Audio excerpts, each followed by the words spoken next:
हमारा पहला क्वेश्चन है 3.1 what is a basic theme of organisation in the periodic table. हम सबको पता है कि पीरियोडिक टेबल में जितनी भी एलिमेंट्स अरेंज की गई है वो उनकी प्रॉपर्टी और उनके एटॉमिक नंबर के अकॉर्डिंग टू अरेंज की है।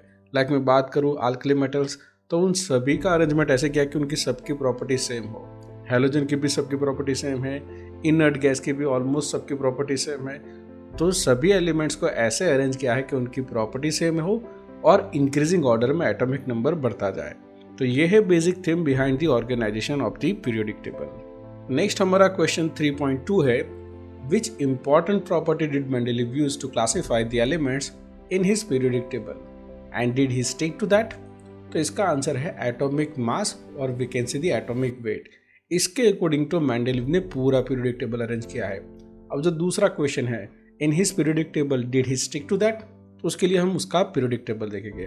अब आप जरा ध्यान से इस पीरियोडिक टेबल को देखो, जितने भी एलिमेंट्स अरेंज किए हैं वो उसके एटॉमिक नंबर नहीं उसके एटॉमिक मास के अकॉर्डिंग टू अरेंज किए हैं। लेकिन यहाँ पे ध्यान से देखो, ये है 107, 112.4, 114, 119, 120, लेकिन यहाँ पे 127 है और यहाँ पे 126.9। दैट मीन्स ये पहले आना चाहिए, लेकिन मेंडलीव ने ऐसा नहीं किया। तो मेंडलीव ने ये दिखा है कि क्लोरीन, ब्रोमीन, आयोडीन इन सब के साथ इसकी प्रॉपर्टी मैच हो रही थी, इसको यहाँ पे रखा है। ऐसे नहीं किया कि यहाँ पे आगे ले लिया। चाहे इसका मास इससे कम है, टेल्यूरियम से आयोडीन का मास कम है, फिर भी टेल्यूरियम को आगे रखा और आयोडीन को पीछे रखा। मतलब वो इस प्रॉपर्टी के साथ एटॉमिक मास के साथ स्ट्रिक्ट नहीं रहा है, उसने प्रॉपर्टी भी देखी है। अब हमारा नेक्स्ट क्वेश्चन है 3.3 What is the basic difference in approach between the Mendeleev periodic law and the modern periodic law? जैसा कि हमने अभी देखा, जो मेंडलीव का पीरियोडिक टेबल है वो एटॉमिक वेट के अकॉर्डिंग टू बनाया गया है और जो मॉडर्न पीरियोडिक टेबल है उसमें एटॉमिक नंबर का यूज किया गया है। तो ये जो बेसिक डिफरेंस है between the Mendeleev periodic table and the modern periodic table. हमारा क्वेश्चन नंबर 3.4 है on the basis of quantum number justify that the sixth period of the periodic table should have 32 elements. तो उसके लिए आप यहाँ पे जरा देखिए कि अगर n इक्वल टू 6 है तो 6s में 2 इलेक्ट्रॉन आ सकते हैं, 6p में 6, 6d में 10 और 6f में 14। तो मतलब 2 + 6 + 10 + 14 दैट मीन्स 32 हुए। और हमको यहाँ पे दिखता है, देखो ये 2 यहाँ पे आ गए, ये 6 यहाँ पे है, ये 10 यहाँ पे और 14 यहाँ पे। तो ये जो हमारा 6th पीरियड है इसके अंदर टोटल 32 एलिमेंट्स कवर होते और ये हमने आपको यहाँ पे दिखा दिया है। हमारा क्वेश्चन नंबर 3.5 है in terms of the period and group where would you locate the element with z equal to 114। आप सबको पता है ये z क्या है, ये z है एटॉमिक नंबर। अब अगर ये गैसियस न्यूट्रल एटम है तो यहाँ पे जितने प्रोटॉन हैं उतने ही हो गए इलेक्ट्रॉन और हम इसको अरेंज कर सकते हैं as per the electronic configuration जो यहाँ पे मैंने किया है। लाइक पहले 1s में इलेक्ट्रॉन फिलअप हो गए, बाद में 2s में, then 2p, 3s, 3p, 4s, वैसे करते करते जाएंगे तो हमको यहाँ तक 6d10, 7p2 तक इलेक्ट्रॉन को फिलअप कर सकते हैं। और ये जो मैंने फिलअप किया है, मैंने बोला ना इसके अकॉर्डिंग टू क्या है। हमको ये पता होना चाहिए कि ऐसे ऑर्बिट में मैक्सिमम 2 इलेक्ट्रॉन आ सकते हैं, p में मैक्सिमम 6 इलेक्ट्रॉन आ सकते हैं, d में मैक्सिमम 10 और f में 14। और इस हिसाब से हमने फिलअप किए हैं और टोटल 114 इलेक्ट्रॉन्स हमने फिलअप किए हैं। तो ये इलेक्ट्रॉनिक कन्फिग्रेशन को जरा ध्यान से देखना, क्योंकि ये जो लोकेशन है ना वो इलेक्ट्रॉनिक कन्फिग्रेशन के अकॉर्डिंग टू ही हम बता सकते हैं। आपको यहाँ पे इलेक्ट्रॉनिक कन्फिग्रेशन दिख रहा होगा, लाइक यहाँ पे 2s1 है, यहाँ पे 2s2 है, यहाँ पे 2s2 2p1 है, यहाँ पे 2s2 2p2 है, यहाँ पे 2s2 2p3, 2s2 2p4, 2s2 2p5 and यहाँ पे है 2s2 2p6। हमारी ये जो एलिमेंट है उसके अंदर का इलेक्ट्रॉनिक कन्फिग्रेशन में लास्ट ऑर्बिट है उसमें 7p2 है, मतलब प्रिंसिपल क्वांटम नंबर 7 है और p ऑर्बिट में इलेक्ट्रॉन फिलअप हो रहा है और p में 2 इलेक्ट्रॉन है। तो ऑफ कोर्स ये जो p में 2 इलेक्ट्रॉन है तो ये कहाँ पे हो गए, ये देखो यहाँ पे, राइट। और ये सभी एलिमेंट्स लाइक इस ग्रुप की देख सकते हो, carbon, silicon, germanium, tin, lead, इन सभी में आउटर ऑर्बिट में कितने इलेक्ट्रॉन है, p में 2 इलेक्ट्रॉन है, राइट। तो ये 2p2 मतलब ये सेकंड पीरियड में है, ये 3p2 तो ये थर्ड पीरियड में, तो ये 7p2 है मतलब ये कहाँ पे हो गई, 7th पीरियड में। तो ये रहा हमारा 7th पीरियड। तो यहाँ पे हमको मिलता है एलिमेंट फ्लेरोवियम। तो ये हमें देखना है 7th मतलब 7th पीरियड है और p2 है मतलब ये फर्स्ट ग्रुप, सेकंड ग्रुप, और वैसे ये 13 और ये 14, राइट, ये 14 ग्रुप में यहाँ पे आएगा। इस तरह से हम इसकी लोकेशन फाइंड आउट कर सकते हैं। हमारा नेक्स्ट क्वेश्चन है 3.6, right the atomic number of the element present in the third period and 17th group of the periodic table. अब मैंने यहाँ आपकी नॉलेज के लिए पीरियोडिक टेबल साइड पर रखा है, लेकिन समझ लो कि आपके पास पीरियोडिक टेबल नहीं है, लेकिन फिर भी आपको फाइंड आउट करना हो तो कैसे करें। उसके लिए आपको थोड़ा बेसिक नॉलेज लगाना है। लाइक जो हमारा पहला पीरियड है उसके अंदर बात करें तो z is equal to 1 to 2, मतलब 2 ही एलिमेंट आएगी। सेकेंड पीरियड में z is equal to 3 to 10, 8 element आएगी। और अगर थर्ड पीरियड की बात करें उसमें 11 to 18 इतनी एलिमेंट आएगी। हमारा क्वेश्चन है third period and 17th group में कौन से एलिमेंट आने वाली है। तो देखो यहाँ पे जो 17th ग्रुप है, मतलब ये वाला हमारा जो ग्रुप की बात कर रहे हैं ये ग्रुप की, उसमें थर्ड पीरियड देखना है। तो थर्ड पीरियड कौन सा आएगा, यहाँ पे ये फर्स्ट पीरियड है, ये सेकंड है और ये थर्ड पीरियड है। और थर्ड पीरियड की बात करें और 17th ग्रुप की बात करें तो हमारा एलिमेंट होगा क्लोरीन, क्योंकि ये 18 में कौन आएगा, आर्गोन, और 17th बोला है, मतलब ये जो है वो क्या होगा, हमारा 17th ग्रुप, और ये हमारा थर्ड पीरियड, तो वो हो जाएगा क्लोरीन। हमारा नेक्स्ट क्वेश्चन है 3.7, which element do you think would have been named by Lawrence Berkeley laboratory and Seaborg's group. ये बहुत ही सिंपल है, आपको पता ही एलिमेंट्स के नाम, like lawrencium Z is equal to 103 and berkelium Z is equal to 97, वो name given है from the Lawrence Berkeley laboratory. And ये सीबॉक्स ग्रुप से सीबॉर्गियम, जिसका atomic number Z is equal to 106 है, वो इन्वेंट किया गया है। हमारा नेक्स्ट क्वेश्चन है 3.8, why do element in the same group have the similar physical and chemical property. बहुत ही सिंपल आंसर है इसका, कि हमको पता है जो भी केमिकल एंड फिजिकल प्रॉपर्टी होती है वो डिपेंड करती है number of the valence electron. अगर सेम ग्रुप की बात करें जो आपको यहाँ पे भी दिखाई दे रहा है, हर एक आप ग्रुप में देख सकते हो कि जितने भी ग्रुप के जितने भी एलिमेंट है उन सब के वैलेंस इलेक्ट्रॉन सेम है। अब सबके वैलेंस इलेक्ट्रॉन सेम हो गए तो उनकी केमिकल एंड फिजिकल प्रॉपर्टी भी सेम होने वाली है। तो इसीलिए हर एक ग्रुप के एलिमेंट्स की पीरियोडिक प्रॉपर्टी कैसी होती है, सेम होती है। तो यही रीज़न है कि वैलेंस इलेक्ट्रॉन सेम होने से उनकी फिजिकल एंड केमिकल प्रॉपर्टी भी हमको सेम मिलती है। नेक्स्ट क्वेश्चन है 3.9, what does the atomic radius and ionic radius really mean to you. अब देखो मैंने यहाँ पे दो आपको एटम्स दिखाए। अगर कोई एटम है और उसकी रेडियस हमको मिलती है तो वो है उसकी एटॉमिक रेडियस। लाइक यहाँ पे आपको दिख रहा है ये जो एटम है और उसकी रेडियस जो होगी वो होगी एटॉमिक रेडियस। ये सपोज कोई एटम है और इस एटम में से एक इलेक्ट्रॉन निकल गया, तो देखो इसकी रेडियस क्या हुई, ये थोड़ा सा श्रिंक हुआ। अब ये आयन बन गया है, मतलब कैटायन बन गया है, तो इसकी जो रेडियस होगी वो होगी हमारी आयोनिक रेडियस। ये मैंने कैटायन का एग्जांपल लिया जिसमें रेडियस कम होती है।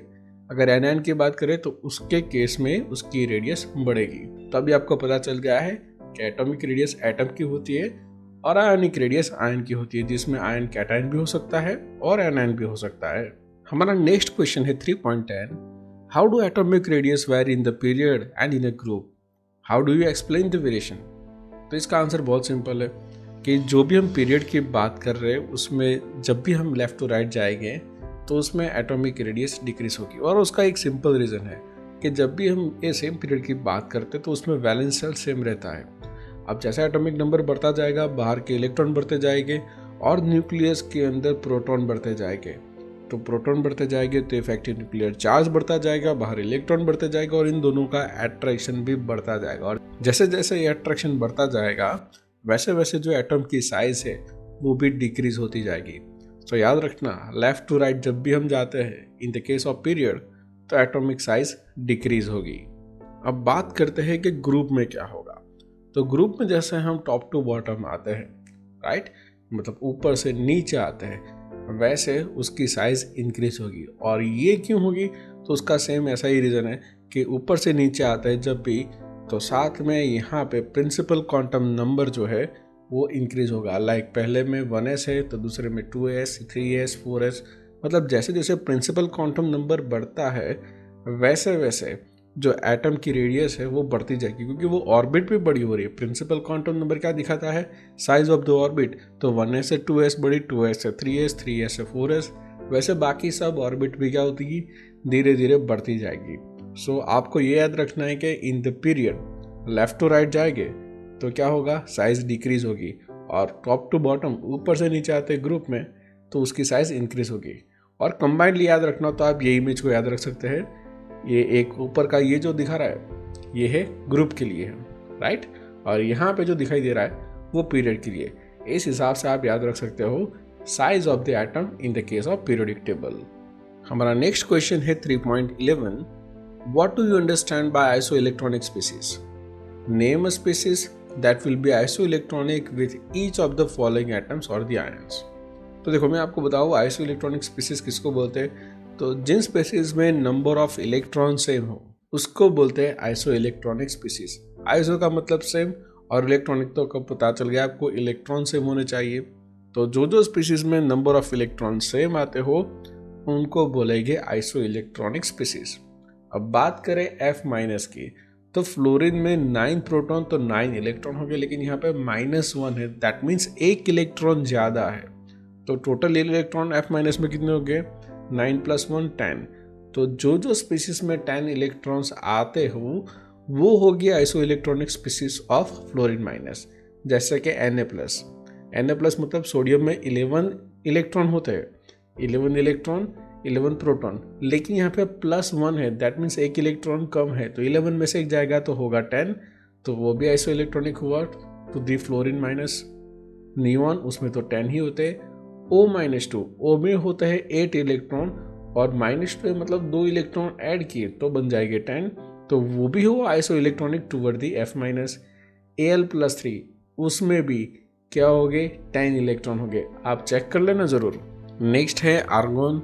आर्गोन में होते हैं 18 प्रोटॉन के साथ 18 इलेक्ट्रॉन, अगर वो न्यूट्रल है तो उसके आइसो इलेक्ट्रॉनिक स्पीसीज है S-2 Cl-1 K+ and Ca+2। इन सभी में 18 इलेक्ट्रॉन आएंगे। आपको ये याद रखना है कि जब भी हम माइनस लिखे तो उसमें इलेक्ट्रॉन इंक्रीज करते हैं और प्लस लिखे तो उसमें से इलेक्ट्रॉन कम करने हैं।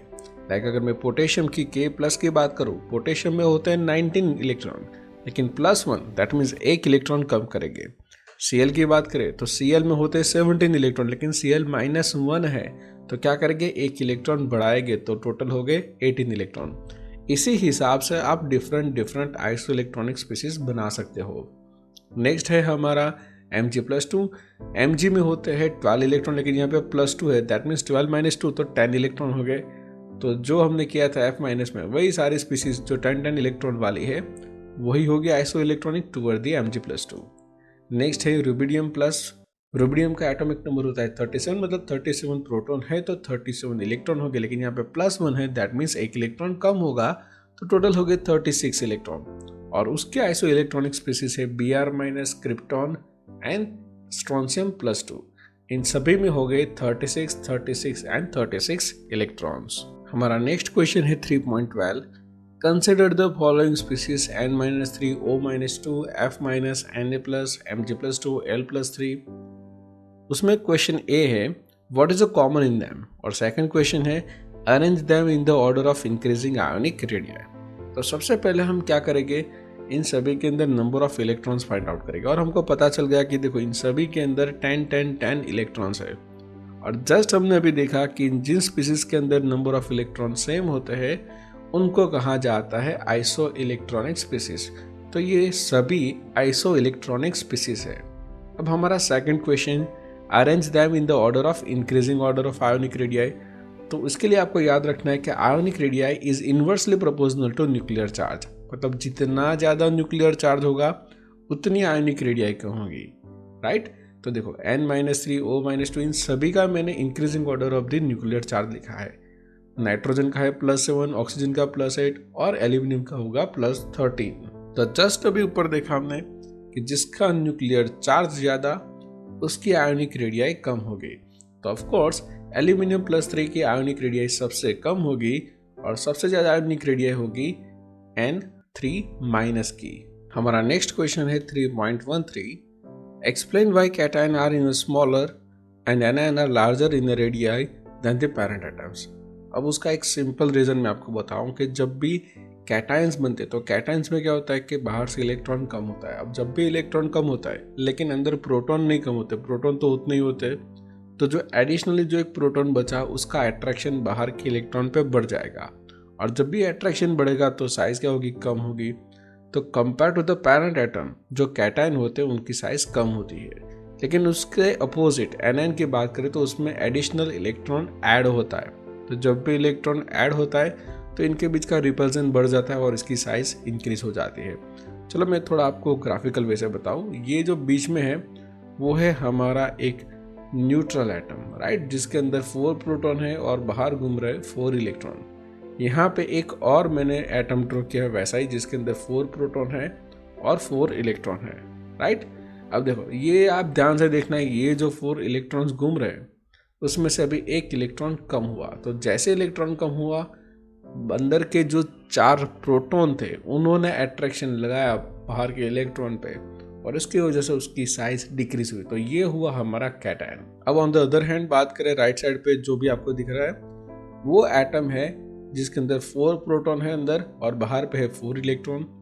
अब मैं क्या कर रहा हूँ, इसके अंदर एक इलेक्ट्रॉन ऐड कर रहा हूँ। तो आप ध्यान से देखा, यहाँ पे इलेक्ट्रॉन ऐड होने से उनके बीच में रिपल्सन जो हुआ उसके हिसाब से इसकी साइज इंक्रीज हो गई।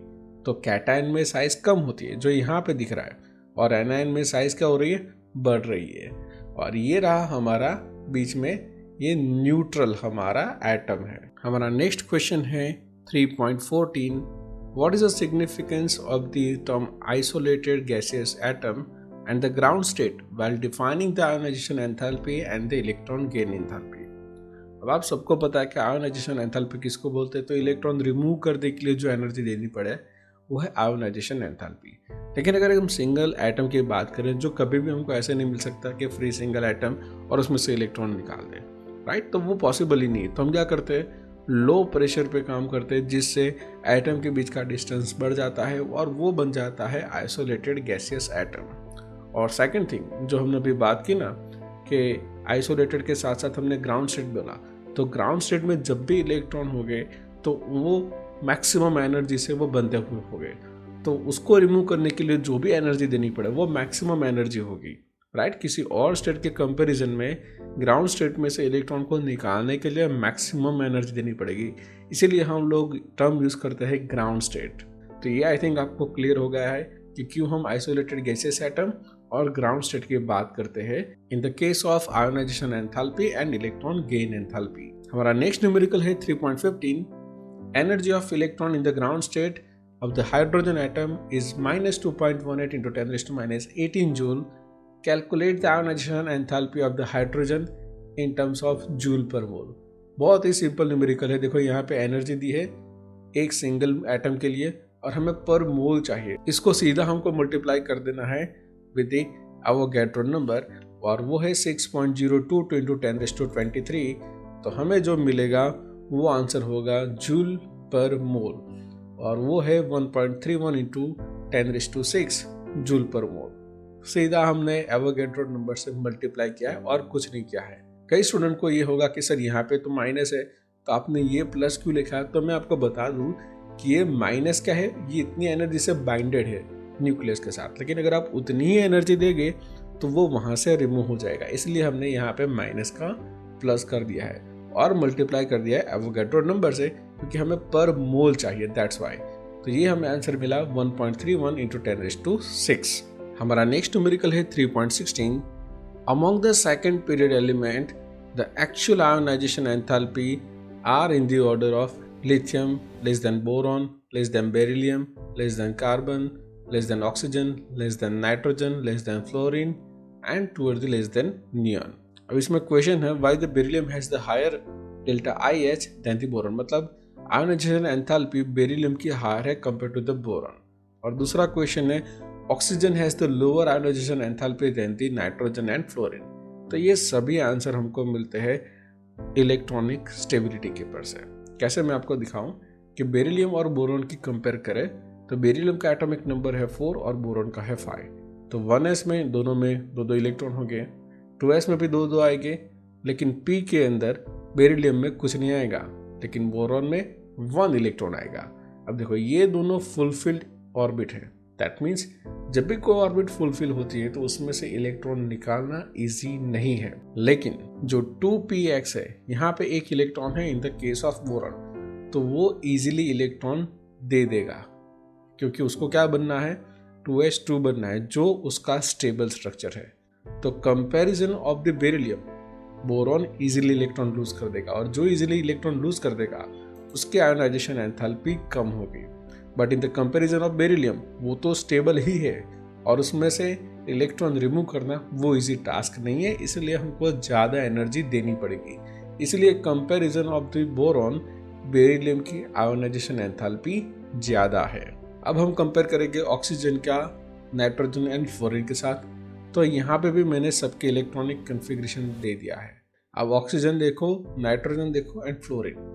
नाइट्रोजन का इलेक्ट्रॉनिक कन्फिग्रेशन में हमने 7 इलेक्ट्रॉन यहाँ पे फिलअप कर दिए हैं, ऑक्सीजन के भी कर दिए हैं और फ्लोरीन के भी कर दिए। अब ध्यान से देखो, जब भी कोई ऑर्बिट फुलफिल हो या हाफ फिल हो, वो दोनों उसके स्टेबल स्ट्रक्चर होते हैं। यहाँ पे नाइट्रोजन में ये इलेक्ट्रॉन हाफ फिल्ड में है, मतलब हर एक ऑर्बिट में एक एक इलेक्ट्रॉन है, तो ये अच्छा से स्टेबल है। अगर ऑक्सीजन की बात करें तो उसमें यहाँ पे 2 में एक एक इलेक्ट्रॉन है, लेकिन यहाँ पे 2px में 1 इलेक्ट्रॉन है। तो वो क्या ट्राई करेगा कि ये इलेक्ट्रॉन को लूज कर दे और ये नाइट्रोजन की जैसे हाफ फिल बना दे, तो उसकी स्टेबिलिटी बढ़ जाएगी। और कंपेयर करें उसको फ्लोरीन के साथ, तो देखो फ्लोरीन को सिर्फ एक इलेक्ट्रॉन मिलेगा, तो वो उसका वो फुल फिल इलेक्ट्रॉनिक कन्फिग्रेशन हो जाएगा, तो उसकी स्टेबिलिटी बढ़ जाएगी। या तो उसको क्या करना पड़ेगा, ये 2 इलेक्ट्रॉन लूज करने पड़ेंगे, तब जाके वो हाफ फिल बनेगा। तो उसके लिए बेटर चॉइस होगी एक इलेक्ट्रॉन गेन करे और फुल फिल बन जाए। तो दैट मीन्स फ्लोरीन में से इलेक्ट्रॉन रिमूव करना काफ़ी डिफिकल्ट है, नाइट्रोजन में इलेक्ट्रॉन रिमूव करना भी डिफिकल्ट है, लेकिन ऑक्सीजन वो तो चाहता ही है कि इलेक्ट्रॉन लूज करे, तभी जाके क्या होगा, उसका हाफ फिल इलेक्ट्रॉनिक कन्फिग्रेशन हो जाएगा ऐसे, लाइक नाइट्रोजन, या मैंने यहाँ पे ऊपर पे लिखा है। तो क्या हो जाएगा, वो स्टेबल स्ट्रक्चर बन जाएगा और उसकी स्टेबिलिटी बढ़ जाएगी। और हर एक सिस्टम क्या ट्राई करती है, उसकी मिनिमम एनर्जी हो तब जाके उसके मैक्सिमम स्टेबिलिटी हो। अब जो नेक्स्ट क्वेश्चन है वो है 3.17।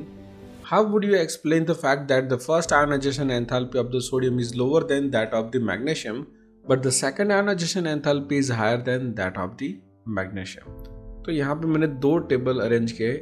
जो पहले वाला टेबल है वो है फर्स्ट आयोनाइजेशन एंथैल्पी का, और उसके बाद जो सेकंड है टेबल वो सेकंड आयोनाइजेशन एंथैल्पी के लिए है। चलो सबसे पहले देखते हैं सोडियम एंड मैग्नीशियम का इलेक्ट्रॉनिक कन्फिग्रेशन।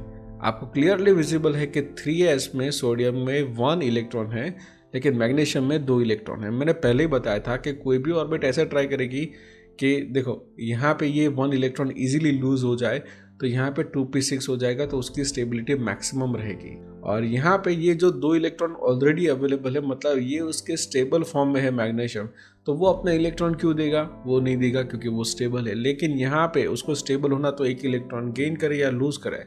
सोडियम के केस में अल्कली मेटल है तो वो इलेक्ट्रॉन गेन नहीं करेगी, वो इलेक्ट्रॉन लूज करके स्टेबल हो जाएगा।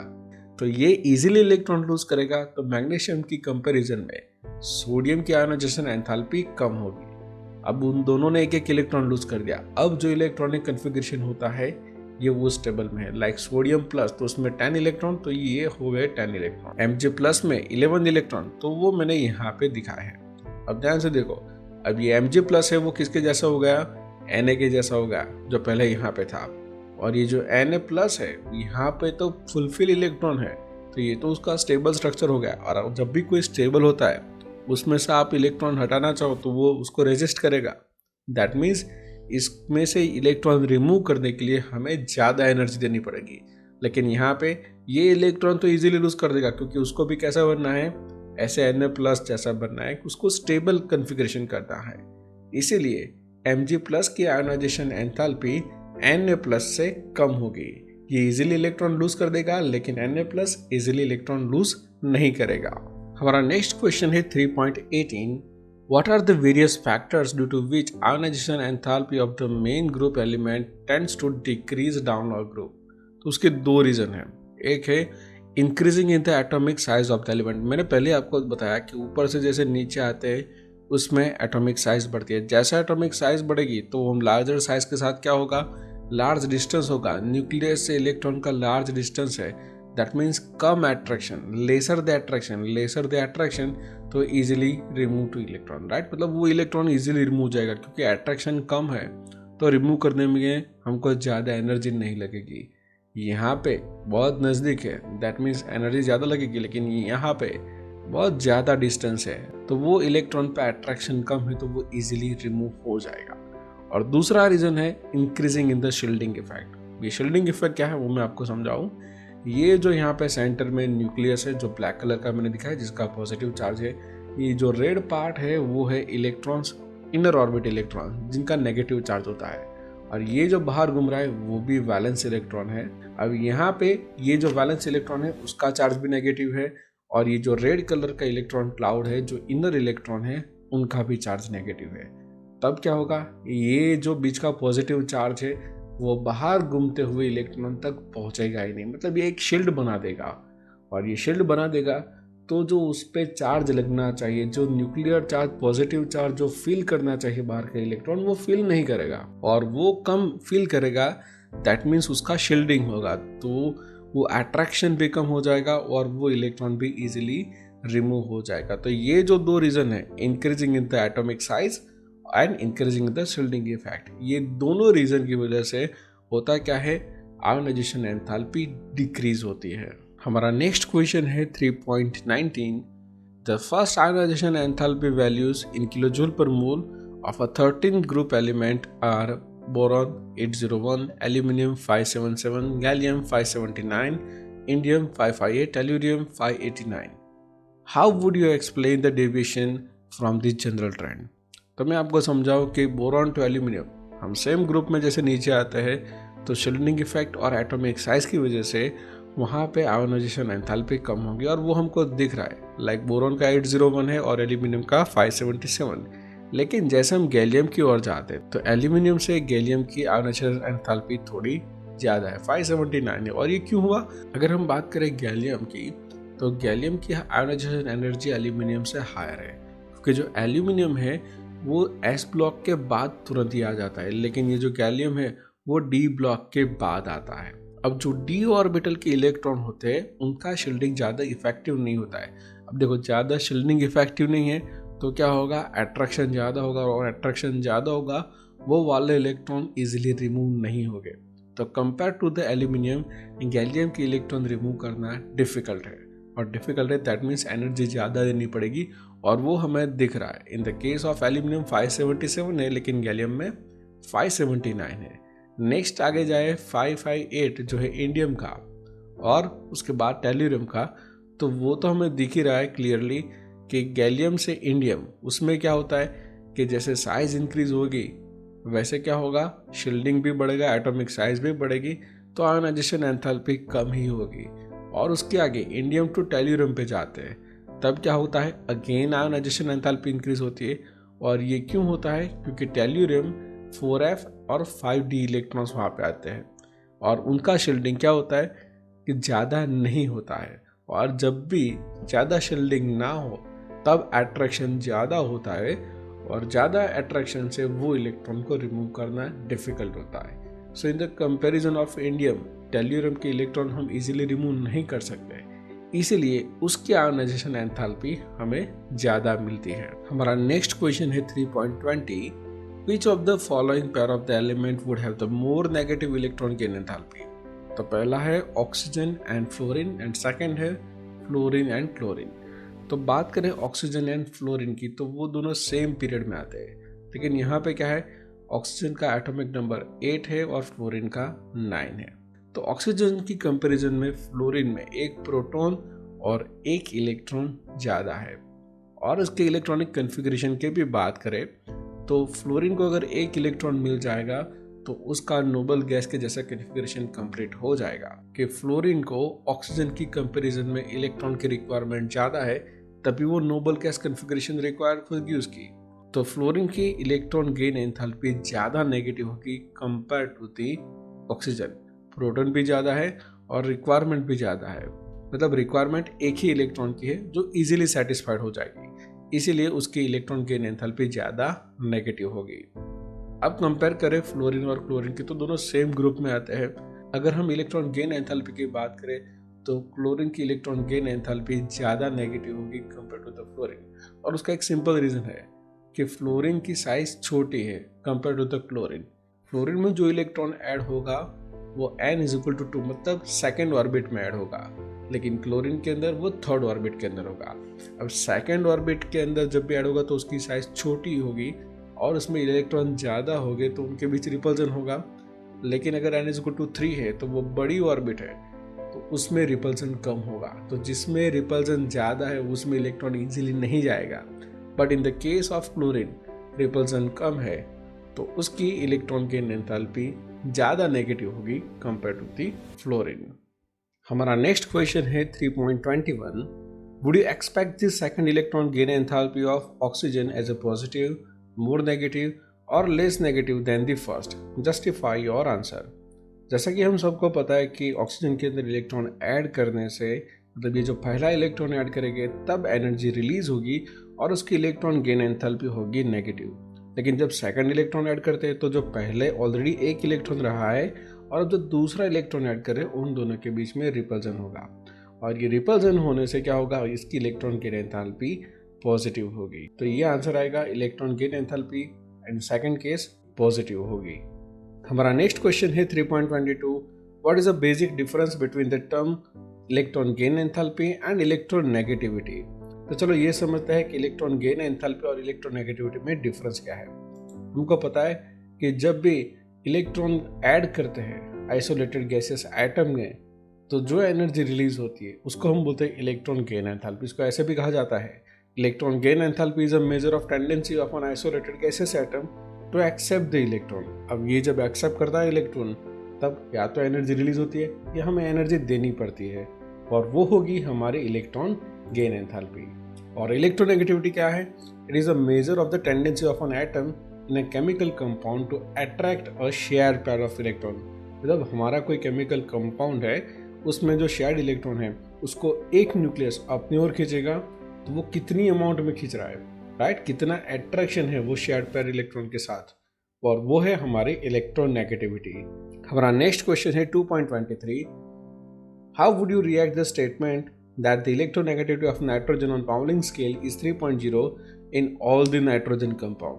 ये जो इलेक्ट्रोनेगेटिविटी है वो एलिमेंट की वेरिएबल प्रॉपर्टी है, मतलब जैसे जैसे कंपाउंड चेंज होगा इलेक्ट्रोनेगेटिविटी की वैल्यू भी चेंज होती रहेगी। तो ये जो स्टेटमेंट गिवन है कि electronegativity of nitrogen on Pauling scale is 3.0 in all the nitrogen compound, ये सेंटेंस इनकरेक्ट है। हमारा नेक्स्ट क्वेश्चन है 3.24। Describe the theory associated with the radius of an atom as it gains electron and loses electron। तो मैंने यहाँ पे 3 structure draw किए हैं। आपको जैसा कि दिख रहा है ये जो बीच वाला स्ट्रक्चर है वो मैंने ऐसा रखा है कि इसमें अंदर 4 प्रोटॉन है और बाहर 4 इलेक्ट्रॉन घूम रहे हैं, और यही मैंने ऑलरेडी पहले भी समझाया है ये स्ट्रक्चर को लेके। अब क्या करते हैं, देखो ये वाला जो स्ट्रक्चर घूम रहा है उसमें से एक इलेक्ट्रॉन को रिमूव कर देते हैं। अब जैसे इस स्ट्रक्चर में से एक इलेक्ट्रॉन रिमूव होगा तो अंदर तो प्रोटॉन 4 है और बाहर इलेक्ट्रॉन 3 है।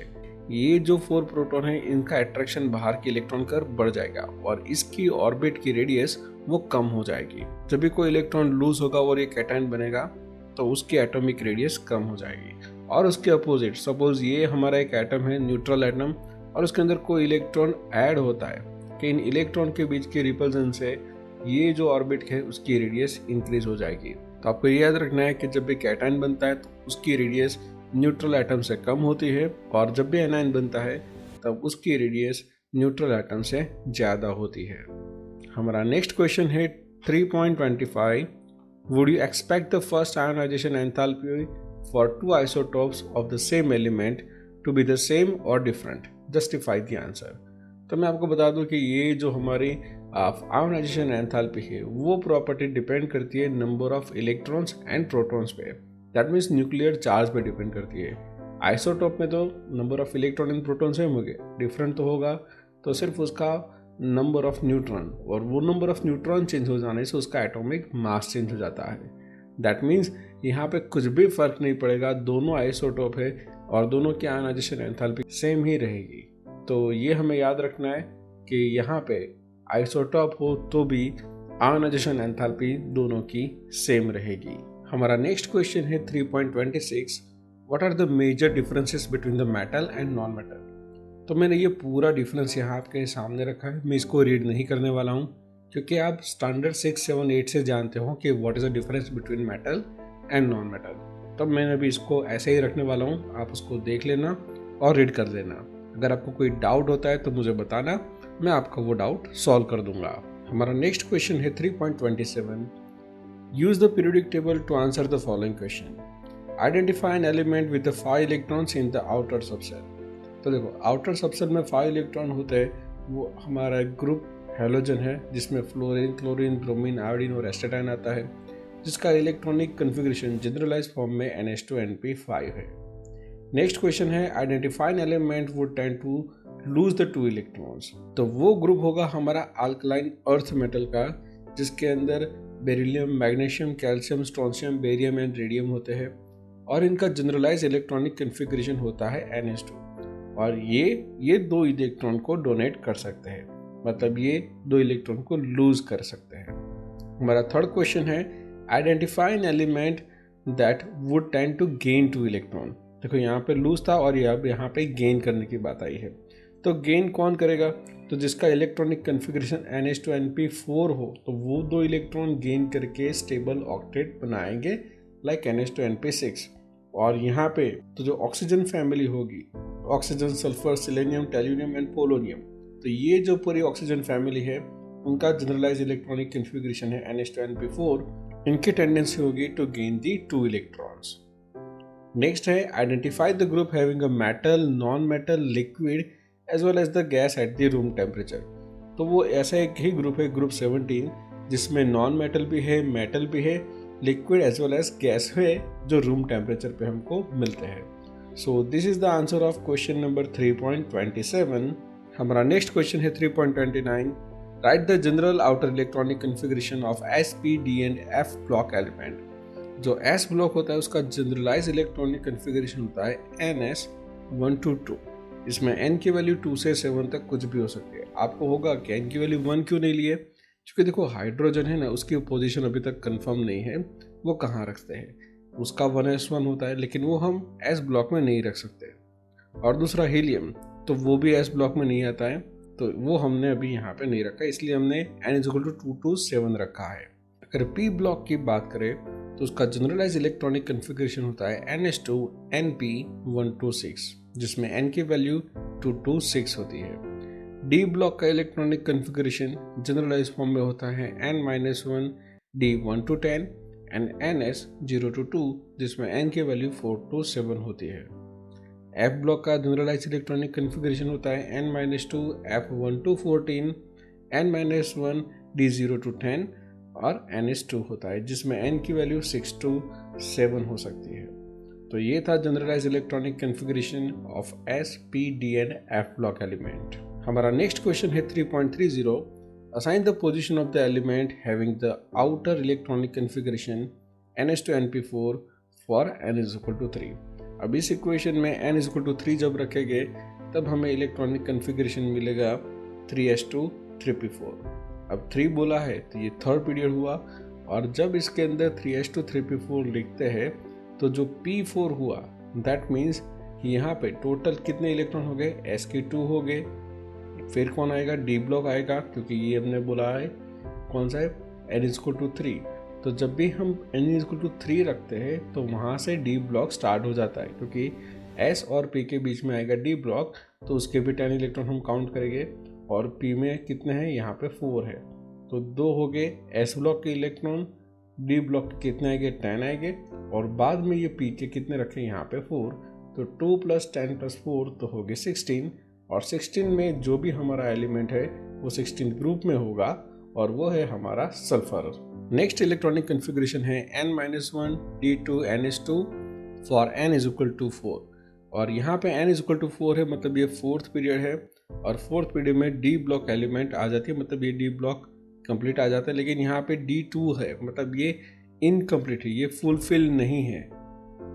तो देखो 2 इलेक्ट्रॉन D ऑर्बिट के हैं, अब यहाँ पे S ब्लॉक आएगा एंड D ब्लॉक आएगा, तो S में कितने हो गए, 2 इलेक्ट्रॉन, और डी ब्लॉक के यहाँ पे डी में कितने रखे 2 इलेक्ट्रॉन, तो 2 + 2 4 हुआ, तो मतलब ये 4th पीरियड में होगा और 4th ग्रुप का एलिमेंट होगा। तो 4th पीरियड में 4th ग्रुप का जो एलिमेंट है वो है टाइटेनियम। नेक्स्ट है N-2 F7 N-1 D1 NH2 and for N = 6 इसकी लोकेशन फाइंड आउट करनी है। तो देखो N = 6 है, मतलब ये हमारा 6th पीरियड होगा और यहाँ पे F ऑर्बिट है। देखो F ऑर्बिट कब स्टार्ट होती है, जेनॉन के बाद होती है, तो हमने यहाँ पे जेनॉन रखा है। Electronic configuration 4F7। अब ये 4F7 कैसे गया, क्योंकि N की वैल्यू 6 रखेंगे तो 6 - 2 तो कितना आएगा 4 आएगा। N-1 दैट मीन 6 - 1 तो वो 5D1 हुआ और NH2 मतलब 6S2।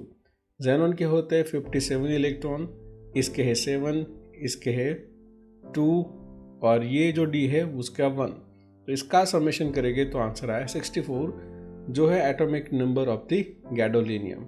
तो ऐसे हमने तीन एलिमेंट्स को फाइंड आउट कर दिया है। अब जो हमारा क्वेश्चन 3.31 है उसके अंदर हमें first ionisation enthalpy, second ionisation enthalpy and electron gain enthalpy दी है और हमें फाइंड आउट करना है the least reactive element, the most reactive metal, the most reactive non metal, the least reactive non metal, the metal which can form stable binary halides of formula MX2, the metal which can form predominantly stable covalent halide of the formula MX and यहाँ पे X है halogen. तो चलो हमने ये यहाँ पे data side पे रखा है। तो हमारा पहला क्वेश्चन था कि लीस्ट रिएक्टिव एलिमेंट कौन सी है, और आप ध्यान से देखोगे तो यहाँ पे डेल्टा H1 जो मतलब कि फर्स्ट आयोनाइजेशन एंथैल्पी है वो ये 5th नंबर की एलिमेंट है, वो सबसे ज़्यादा है और इसकी इलेक्ट्रॉन गेन एंथैल्पी पॉजिटिव है, मतलब यहाँ से इलेक्ट्रॉन रिमूव करना इजी नहीं है, दैट मीन्स वो लीस्ट रिएक्टिव एलिमेंट है। सेकंड जो क्वेश्चन था वो था मोस्ट रिएक्टिव मेटल, तो जिसकी ionisation enthalpy, first ionization enthalpy जिसकी कम हो वो मोस्ट रिएक्टिव है और वो हमें दिखाई दे रहा है कि जो एलिमेंट 2 है उसकी फर्स्ट आयोनाइजेशन एंथैल्पी सबसे कम है, तो वो मोस्ट रिएक्टिव मेटल होगी और साथ में इसकी इलेक्ट्रॉन गेन एंथैल्पी नेगेटिव है। आप देखो ये है -48, दैट मीन्स ये हमारी सबसे मोस्ट रिएक्टिव मेटल है। थर्ड क्वेश्चन था मोस्ट रिएक्टिव नॉन मेटल।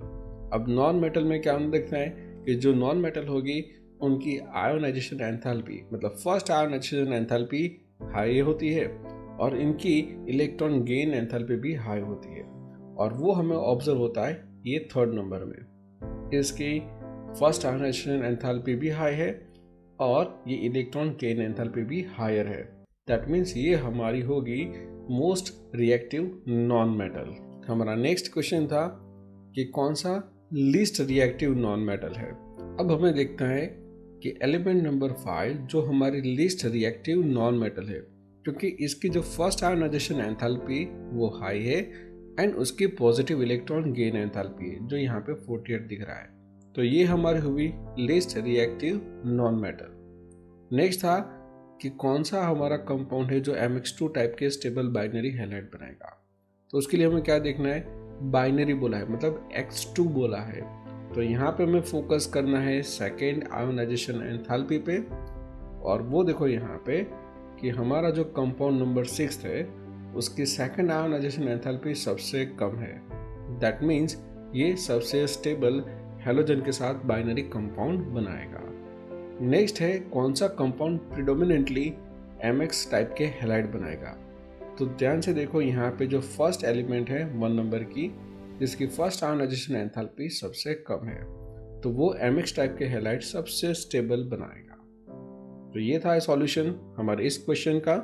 हमारा नेक्स्ट क्वेश्चन है predict the formulas of the stable binary compounds that would be formed by the combination of the following pair of elements।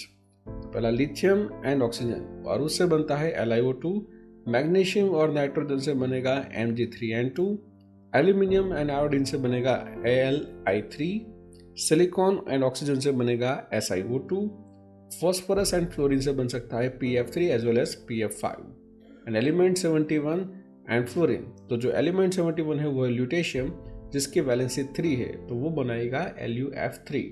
Next question है 3.33 in the modern periodic table the period indicates the value of, तो period क्या indicate करेंगे, तो वो indicate करेंगे principal quantum number. Next है 3.34, which of the following statement related to the modern periodic table is incorrect.